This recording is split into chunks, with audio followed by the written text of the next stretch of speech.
नमस्कार, मैं हूं विवेक शुक्ला और आप देख रहे हैं लेटेस्ट न्यूज़ चैनल। हमेशा जब भी मैं आप लोगों के बीच में आता था तो मन में एक खुशी होती थी, एक उत्सुकता होती थी आपसे मिलने की और आपको लेटेस्ट न्यूज़ से अवगत कराने की। लेकिन आज मैं बड़े ही दुखी मन से आप सबके बीच में आया हूं, क्योंकि एक वीडियो जो वायरल हुआ है उसे देखकर मुझे असीम वेदना हुई और बहुत दुख महसूस हुआ। इसीलिए उस वीडियो को मैं आपके साथ शेयर भी करूंगा और साथ ही आपसे कुछ कहना भी चाहता हूं। जैसा कि हम सब जानते हैं, कोरोना की दूसरी लहर चल रही है और इसने हमारे देश में भारी तबाही मचाई है। अनेक जानें गई है, अनेक व्यक्ति संक्रमित होकर असमय ही काल के ग्रास में समा गए हैं।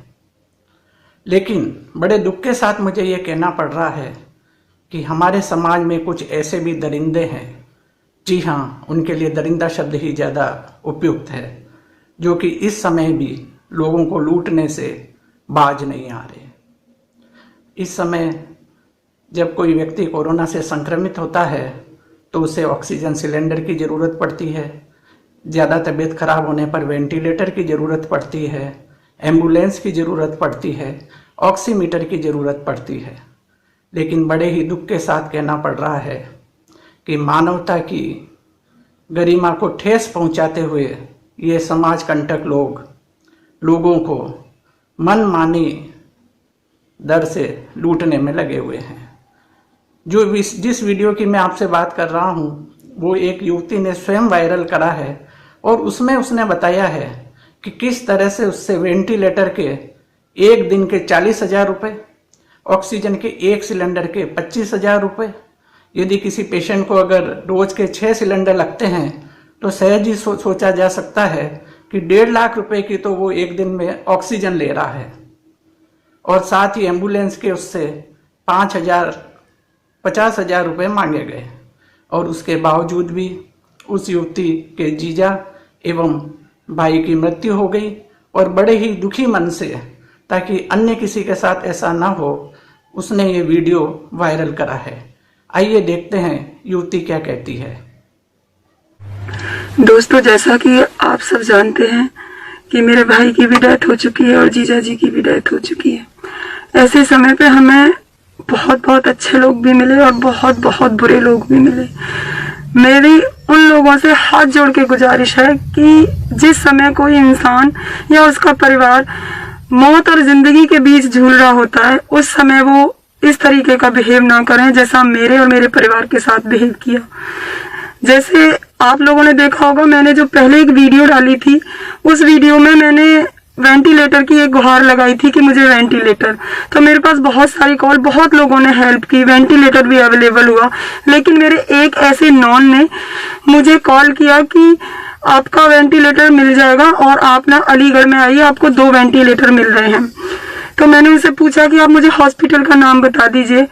तो उन्होंने कहा कि आप बिल्कुल चिंता मत करिए, अलीगढ़। उन्होंने एक मेरे को लोकेशन बताई कि वहाँ पहुँच के हमें कॉल कर लेना और मैं आपको वहाँ खड़ी मिलूंगी और वहाँ पे आपको हम हॉस्पिटल तक ले जाएंगे। मेरे उस समय में इतना प्रेशराइज थी, इतनी परेशान थी, बस मुझे ये था कि मेरे भाई के लिए, मेरे जीजा जी के लिए वेंटिलेटर मिल जाए। लेकिन हुआ क्या कि, और वो नॉन थी और मैं उसको बहुत अच्छे से जानती हूँ, मेरी फ्रेंड है, तो मैंने कोई ज्यादा वो नहीं, उसने कहा वो हॉस्पिटल लाइन में ही है, तो उसने मेरे को बोला कि आप आ जाइए दीदी, लेके आइए। तो मैंने कहा यहाँ पे मेरे को वेंटिलेटर वाली जो एम्बुलेंस होती है वो भी नहीं मिल रही।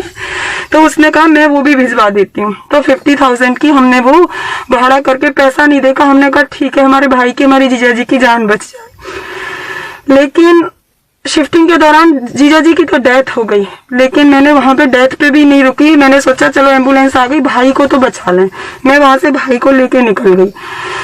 वहां जाके जो मैंने देखा, वहां जाके जो उस पूरे गैंग ने जो हमारे साथ किया वो हिला देने वाला था।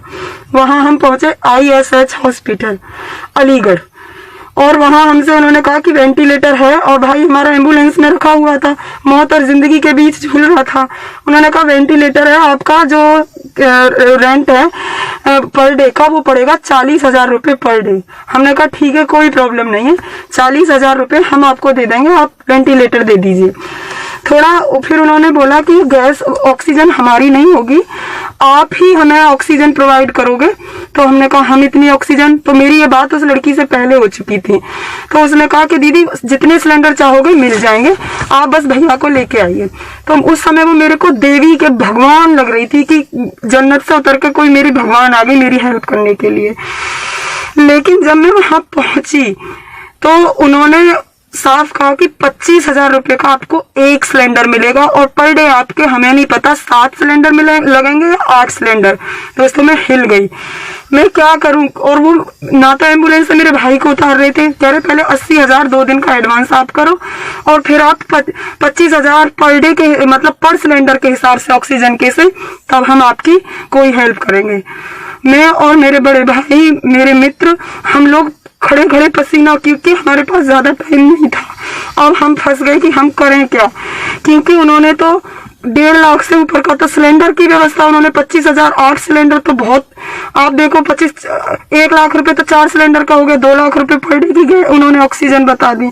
हमने सोचा चलो हम 1-2 घंटे के लिए रख लेते हैं, 1 दिन के लिए रख लेते हैं, इतने हम वेंटिलेटर की और व्यवस्था कर देंगे।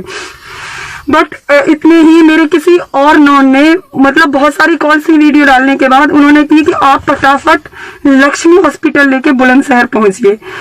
दोस्तों हमने तुरंत हॉस्पिटल गए हम, तो उन्होंने कहा एम्बुलेंस हम यहाँ से जब ले जाएंगे पहले आप 50,000 वो प्लस में 50,000 जाने का हमें दीजिए। मैं उनके हाथ जोड़ रही थी, भाइयों ऐसा मत करो, हम आपके पैसे दे देंगे। उन्होंने कहा गाड़ी जब तक नहीं चलेगी तब तक आप हमें पैसे नहीं दे दोगे। मेरे दोस्त ने उनको पैसे दे दिए कि चलो तुम लेके चलो, उनको वहां पे 55,000 दिए, प्लस में उनसे कहा कि आपको बुलंदशहर हम पेशेंट उतारने से पहले पैसे दे देंगे। हम लक्ष्मी हॉस्पिटल गए। दोस्तों लक्ष्मी हॉस्पिटल मतलब हमारी इतनी हेल्प की, इतनी मदद की कि काश वहां समय रहते कि हम अलीगढ़ न जाके लक्ष्मी हॉस्पिटल पहले चले जाते तो शायद मेरे भाई की जान बच जाती। लेकिन क्या करें कि जो लिखा है तकदीर में होगा तो वही। पर मेरी हाथ जोड़ के विनती है, किसी की भी मजबूरी का कोई ऐसे फायदा ना उठाए इस तरीके से। क्यों? क्योंकि मुझे पता है 15 दिन से मैं कैसे सर्वाइव कर रही थी अपने 2 पेशेंट्स को लेके। मैं पहले घर पे ऑक्सीजन पे रख रखे थे, हॉस्पिटल्स में बेड नहीं मिल रहे थे, फिर हमने घर पे ही पूरा उनका ऑक्सीजन बेड वगैरह सब बना रखे थे। और जब उनकी स्थिति गिरती गई तो मैं हॉस्पिटल्स में सबके हाथ जोड़ रही थी, पैर पूज रही थी, कोई मेरे भाई को, कोई मेरे जीजा जी को बेड दे दो, कोई बेड दे दो। लेकिन हमें कहीं से कोई उम्मीद नहीं। फिर हमें किसी नेता के थ्रू कैसे ही हमें बेड वगैरह मिले, और बाद में जो वेंटिलेटर का जो हुआ वो तो हमारे लिए जो अलीगढ़ ISH हॉस्पिटल ने किया वो तो वाकई में शर्मसार था। मुझे क्योंकि 2 डेथ था, उस परिवार पे क्या बीतेगी आप सब जानते हैं। क्योंकि मेरा तो पूरा चमन ही उजड़ गया। मेरे भाई के जाने के बाद मेरे परिवार की क्या स्थिति है, मेरे जीजा के जाने के बाद 2 परिवार कैसे उजड़ गए दोस्तों। लेकिन कुछ ऐसे जो गैंग हैं, जो ऐसे सिर्फ पैसा, उन्हें इंसान प्यारा नहीं है, सिर्फ उन्हें पैसा प्यारा है। तो मैं ISH के जितने भी ये गैंग है, तुम्हें कभी ईश्वर भी माफ नहीं करेगा। पैसे तो यदि ये वीडियो देखने के बाद में आपको ऐसा लगता हो कि हमें ऐसे असामाजिक तत्वों के खिलाफ कड़ी से कड़ी कार्रवाई करनी चाहिए ताकि भविष्य में भी किसी बहन को अपने भाई को न खोना पड़े एवं किसी बेटी को अपने पति को न खोना पड़े, तो आइए मेरे साथ और इस मुहिम में आप सब मेरा साथ दीजिए। मेरे चैनल को सब्सक्राइब एवं लाइक करिए ताकि प्रशासन तक हमारी बात पहुंच सके और ऐसे दरिंदों को कड़ी से कड़ी सजा मिले। एवं इस तरह का कार्य करने वाले 100 बार सोचें कि यदि हम ऐसा कार्य करेंगे तो हमें भी ऐसा दंड मिलेगा एवं उस बहन के साथ में न्याय हो सके।